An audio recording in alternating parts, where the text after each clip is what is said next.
आज आम्ही तुम्हाला एका सुंदर आणि प्रेरणादायी उपक्रमाबद्दल सांगणार आहोत, जो अमरावती जिल्ह्यातील चांदूर बाजार येथे एका खाजगी शाळेने राबविला आहे। आषाढी एकादशीच्या निमित्ताने या शाळेने पंढरीच्या वारीचे अनोखे रूप गावात आणले। पाहूया सविस्तर रिपोर्ट। अमरावती जिल्ह्यातील चांदूर बाजार येथील एका खाजगी शाळेत आषाढी एकादशी निमित्त एक अद्भुतपूर्व सोहळा पार पडला।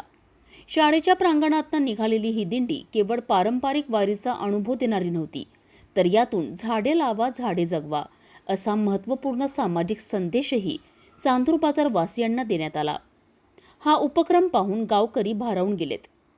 या दिंडी सोहळ्यात विद्यार्थ्यांनी पारंपरिक वेशभूषा केली होती। काही विद्यार्थी विठ्ठल रुक्माईच्या रूपात सहभागी झाले होते, तर काही टाळ मृदंग घेऊन अभंग गात होते। ज्ञानोबा तुकारामच्या जयघोषांनी आणि अभंगांनी संपूर्ण चांदूर बाजार परिसर दुमदुमून गेला होता। जयस्तंभ चौक ते छत्रपती शिवाजी महाराज चौकपर्यंत काढण्यात आलेल्या या पालखी सोहळ्यात पारंपरिक कळस आणि पालखीसोबतच विविध सामाजिक संदेश देणारे फलकही विद्यार्थ्यांनी हातात घेतले होते। शाळेचे मुख्याध्यापक यांनी पालखीचे पूजन करून विद्यार्थ्यांना मार्गदर्शन केलेत।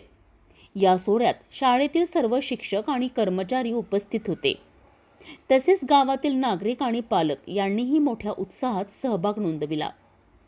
या उपक्रमामुळे विद्यार्थ्यांमध्ये सांस्कृतिक मूल्ये, भक्तिभाव आणि सामाजिक बांधिलकीचे महत्त्व रुजवले गेले।